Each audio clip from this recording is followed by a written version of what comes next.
The alarm tore through the station before I even had time to set down my notes. It was not the soft warning chime we practiced during drills. It was the real one, the one that meant something had broken through the outer hull, and every wall around me seemed to scream at once.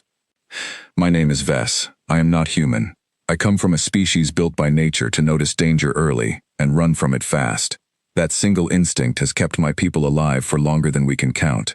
So when that alarm sounded, my body did exactly what it was designed to do. My legs locked, my chest sealed shut, my whole frame folded downward into a tight, frightened curl, the same way it would if a predator had just stepped into the room. I expected the same reaction from everyone around me. Instead, I got something I still cannot fully explain. I was sitting inside the station's dining hall, the place where the youngest humans gathered every day for their meal.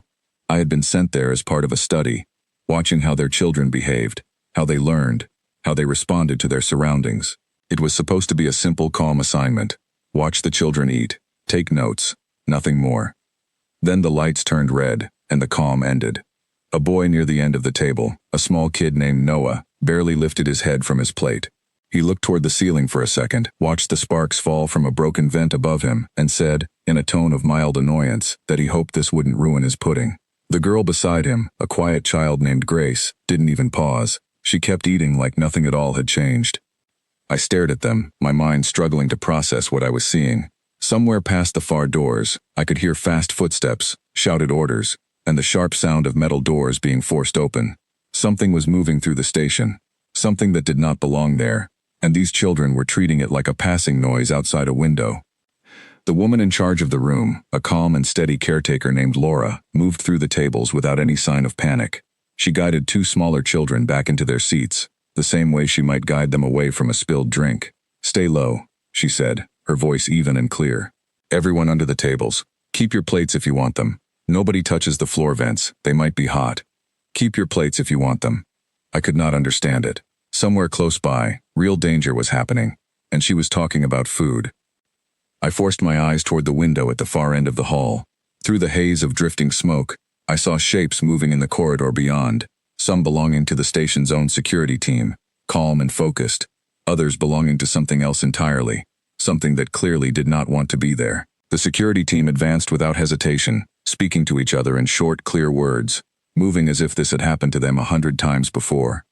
One of them, a woman named Karen who I recognized as Noah's own mother, moved with a kind of calm precision that made my whole body shiver. She was not afraid. She was not even excited. She looked like she was simply finishing a task that needed to be done, the same way someone might clear a table after dinner. Underneath the long table nearest to me, one of the children, a small girl named Ella, tugged gently on my leg. She must have noticed how stiff and frozen I had become. "You can hide with us," she said, her voice soft and full of genuine concern. "It's okay. This part isn't even the scary part. The scary part already happened before you got here." "The scary part," I repeated, my voice trembling through my translator. "Yeah," she said, nodding like it was the most obvious thing in the world. "This is just the boring part now." I wanted to ask her what she meant, but before I could speak, the first wave of noise faded. The security team had pushed the intruders back from the eastern corridor, sealing the breach with a speed that left me breathless. For one brief moment, I thought it was over. I was wrong. A second alarm rose from deeper within the station, lower and heavier than the first.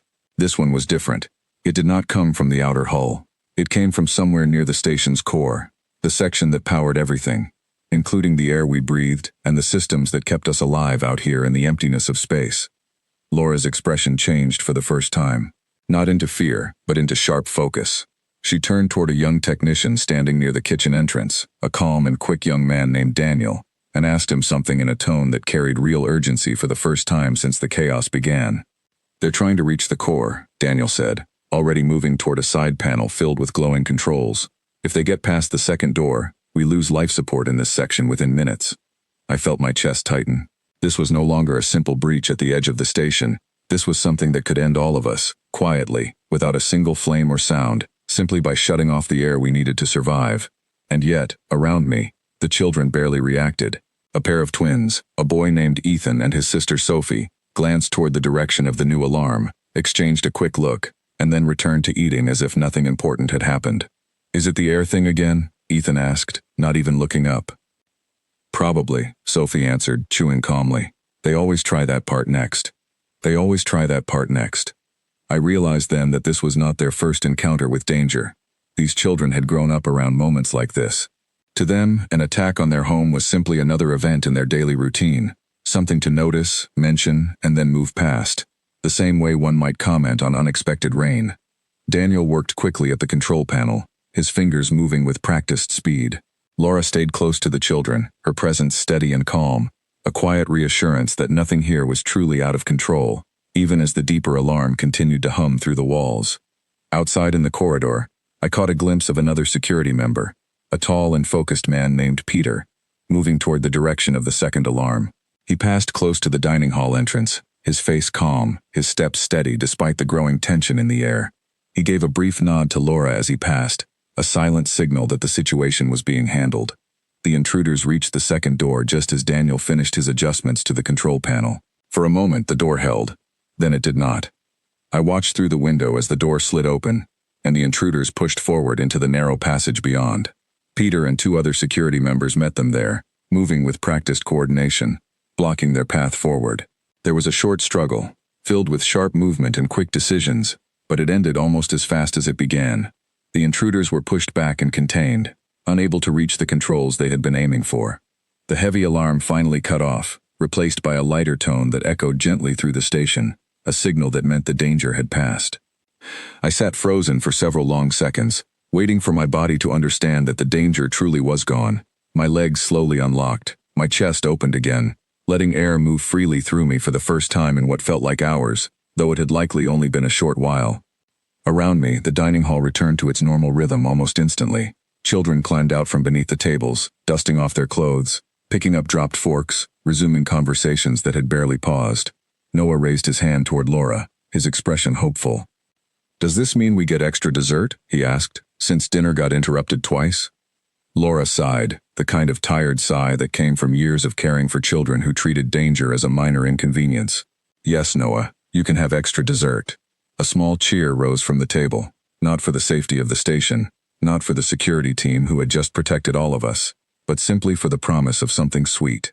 I watched as Karen walked past the dining hall entrance a short while later, calm and unshaken, offering a small wave to the children as she passed. Several of them waved back cheerfully, as though greeting a friend returning from a quiet errand. I remained still for a long while after that, slowly allowing my body to settle. I had been sent here to study how human children behave during ordinary moments, how they ate, how they played, how they interacted with one another. I never expected to witness something like this. I thought about Ella's words beneath the table. This is just the boring part now. I thought about Ethan and Sophie casually predicting exactly what the intruders would try next, as if reciting a lesson they had learned long ago. I thought about Noah, more concerned about his dessert than the sound of a hull breach happening just outside the room. I began to understand something important, something I had completely missed before arriving here. These children had not been taught to fear danger. They had been taught to expect it, to notice it, and then to continue with whatever they were doing. Because panic changed nothing, and calm changed everything. Later that evening, once the corridors had been repaired and the station returned to its usual quiet hum, I found Laura sitting near the dining hall entrance, reviewing a report on the events of the day. I approached her carefully, still trying to organize my thoughts. "How do they stay so calm?" I asked her. "The children, during something like that?" She looked up at me, her expression thoughtful.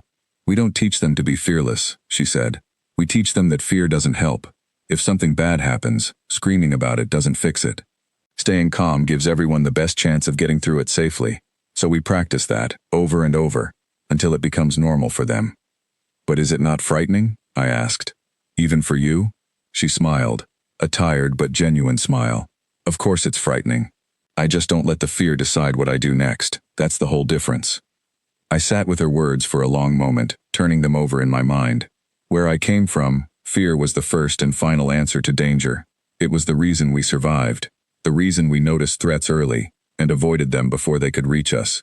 But here, on this station, fear was simply one small piece of the larger picture, something to feel and then set aside, replaced by steady action and clear thinking. Over the following days, I continued my observations, though my questions had changed completely. I no longer wondered how human children learned to eat or how they played together. I wondered how an entire species had managed to raise its young to remain calm in the face of real danger, treating each threat as nothing more than an interruption to their daily routine. I spoke with Daniel about his work at the control panel that day, curious about how he managed to stay so composed while the station's life support hung in the balance. He shrugged, almost embarrassed by the question. I just focus on the next step, he said. If I start thinking about everything that could go wrong, I freeze, so I don't. I just fix the thing in front of me, then the next thing, until it's done. I spoke with Peter as well, asking him how he approached moments like the confrontation near the second door. He answered simply, without any hint of pride in his voice. You train until the response becomes automatic. Then when it happens for real, your body already knows what to do. You don't have to think, you just act. Each answer I received carried the same quiet theme. These humans did not remove their fear entirely. They simply refused to let it lead. They trained their minds, and their children's minds, to respond with steady action, rather than frozen panic, turning even the most dangerous moments into something manageable, something survivable. I thought back to my own instincts, the way my body had locked and curled the moment the first alarm sounded.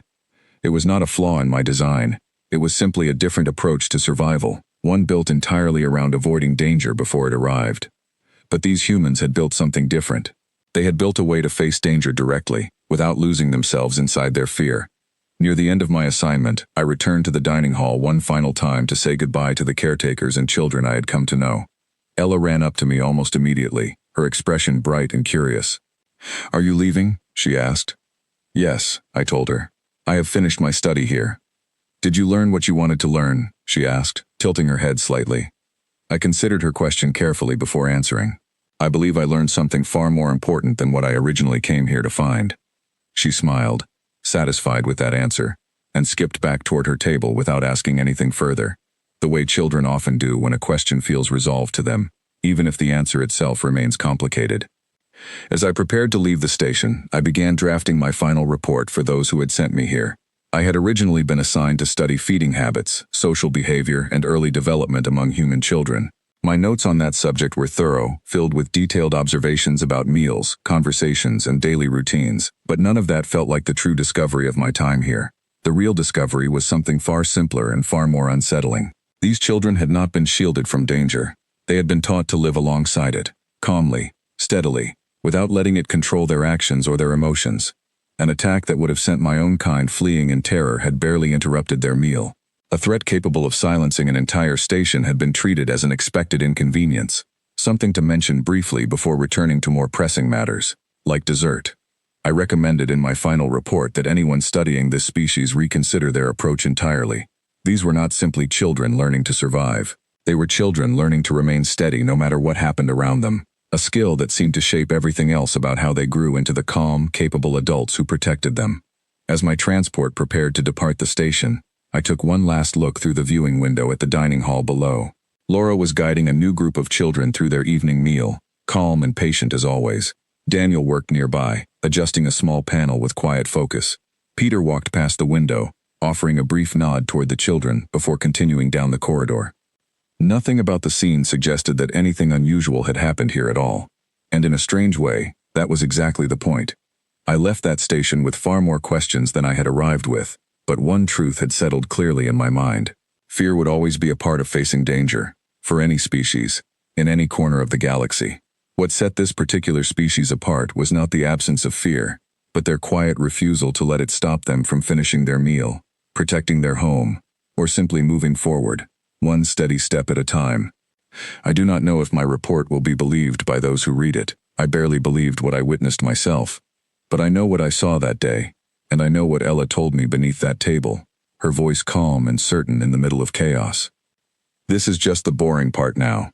Perhaps, for humans, danger truly is just another ordinary part of the day, and perhaps that quiet, steady calm is the very thing that makes them far more capable than any of us expected.